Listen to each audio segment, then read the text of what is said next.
நேயர்கள் அனைவருக்கும் டாக்டர் ஸ்ரீரங்கத்து கோவிந்த பட்டரின் கோடானு கோடி நமஸ்காரம். நமக்கு தெரிஞ்சதெல்லாம் பெருமாளுடைய அவதாரங்கள் 10 அவதாரங்கள் தான் தெரியும். ஆனால் ஸ்ரீமத் பாகவத புராணப்படி 24 அவதாரங்கள் இருக்கு.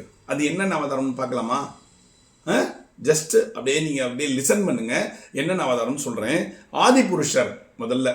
இது என்னன்னா, பிரம்மனை தோற்றுவித்தவர் ஆதி புருஷர். 4 குமாரர்கள், சனகாதி முனிவர் அப்படின்னு பேரு. அதுக்கு அடுத்தது நாரதர், நரநாராயணர், கபிலர், தத்தாத்ரேயர், யக்ஞர், பிருதுமன்னன், ரிஷபதேவர், ஹயக்ரீவர், மோகினி, தன்வந்திரி, வியாசர், மச்சவதாரம், கூர்ம அவதாரம், வராக அவதாரம், நரசிம்ம அவதாரம், சிங்கமுக மனிதன், வாமன அவதாரம், பரசுராமர், ராமபிரான், பலராமர், கிருஷ்ணர், கிருஷ்ணனுக்கு அப்புறம் புத்தர், அதுக்கப்புறம் தான் கல்கி அவதாரம். ஸோ இத்தனை அவதாரங்கள் பெருமாள் எடுத்திருக்கார். ஆனால் நமக்கு தெரிஞ்சது எத்தனை அவதாரங்கள்? 10 அவதாரங்கள். நம்ம இப்போ எங்கே இருக்கோம்? கலியுகத்தில் இருக்கோம். கலியுகம் எப்போ முடியும்? எல்லாரும் சொல்கிறாங்க இப்போ முடியும், அப்போ முடியும், இப்போ முடியும் அப்படின்னு. ஆனால் கலியுகம் 4,45,000 வருஷம் இருக்கு. இப்போ நம்ம போனது 5,000 வருஷம்தான். எப்போ இந்த கலியுகம் அழியும் தெரியுமா? ஒரு மனிதனானவன் கத்திரிக்காய் சைஸு, கத்திரிக்காய் அப்படி இருக்கும், அதை விட கொஞ்சம் சின்னதா அந்த கத்திரிக்காய் செடியையே ஏணி போட்டு பறிக்கிற மாதிரி என்று வருகிறானோ அன்றுதான் இந்த கலியுகம்ங்கிறது முடியும். அப்ப கலியுகம் யாராவது நாளைக்கு முடியும், நாளைக்கு முடியும், அவ்வளவுதான் 2027 முடியும் அப்படின்னு சொன்னா நம்ப வேண்டாம். கலியுகம் இன்னும் நிறைய இருக்கு. நிறைய அழிவுகளை நம்ம பார்க்கணும். நீர்ல அழியும், நெருப்புல அழியும், இந்த மாதிரி ஒவ்வொன்றா வந்துதான் அழியும். இப்பெல்லாம் அழியவே அழியாது. அதனால நீங்க கலியுகம் நாளைக்கு யாராவது சொன்னா தயவு செஞ்சு நம்பாதீங்க. இப்போ பெருமாளுடைய அவதாரங்களை பார்த்தோமா?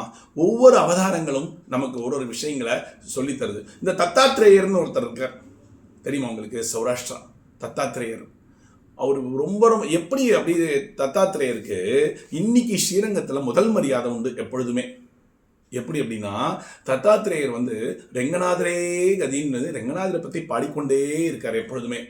தஞ்சாவூர்ல ஒரு மன்னன் ஆண்டு கொண்டு இருக்கிறான். அந்த மன்னன் தஞ்சாவூர்ல பயங்கரமான வறட்சி. அந்த வறட்சிக்காக என்னென்னவோ பண்றாங்க. அந்த வறட்சியிலிருந்து மீள முடியல. யாரோ ஒருத்தர் சொல்கிறார், தத்தாத்திரேயரை கூட்டிட்டு வாங்க, தத்தாத்திரேயரை கூட்டிட்டு இங்க பண்ணா வறட்சி போகும் அப்படின்னு. தத்தாத்திரேயர் கூட மன்னன் வருகிறார். தத்தாத்திரேயர் சொல்றான், வரமாட்டேன், நான் ரெங்கனை விட்டு எங்கேயும் வரமாட்டேன் அப்படிங்கும்போது இங்கேருந்து பாடுறேன் அப்படின்னு அவரு நேர காவேரியில போய் குளிச்சு பாடுறாரு. தஞ்சாவூர்ல அப்பேற்பட்ட மழை. திரும்பி ஓடி வராங்க, சுவாமி மழை ரொம்ப ஜாஸ்தியா இருக்கு சுவாமின்னு. திருப்பி இந்த மழை நிற்கிறதுக்கு பாடுறார். அப்பதான் ரெங்கநாதர் சொல்கிறார், தத்தாத்திரேயர் கூப்பிட்டு சொல்கிறார், இனிமே இந்த கோவில்ல உனக்கு தான் முதல் மரியாதை அப்படிங்கிறார். இன்னைக்கும் நீங்க தத்தாத்திரேயரை பார்க்கலாம், தத்தாத்திரேயர் சேவிக்கலாம். அவ்வளோ பெரிய விசேஷம். இன்னொன்று, வேதவியாசர் பத்தி நமக்கு தெரியும், ஒவ்வொருத்தரை பத்தி தெரியும். புத்தர் தெரியும் இல்லையா? அவரும் ஒரு அவதாரங்கள் தான். ஸோ 24 அவதாரங்களை யார் யார் என்னென்னங்கிறது நான் சொல்லிட்டேன். இப்போ இந்த 24 அவதாரங்களை நோட் பண்ணிக்கோங்க, நோட் பண்ணி தெரிஞ்சுக்கோங்க. தெரியாதவங்களுக்கு நீங்க சொல்லுங்க. சொல்றீங்களா? மீண்டும் வேறொரு பதிவுல நான் உங்களை சந்திக்கிறேன். டாக்டர் ஸ்ரீரங்கத்து கோவிந்த பட்டரின் கோடானு கோடி நன்றிகள். நன்றி, வணக்கம். தயவு செய்து என்னுடைய சேனலை சப்ஸ்கிரைப் பண்ணி எனக்கு ஒரு நன்றி கொடுங்க. நன்றி, வணக்கம்.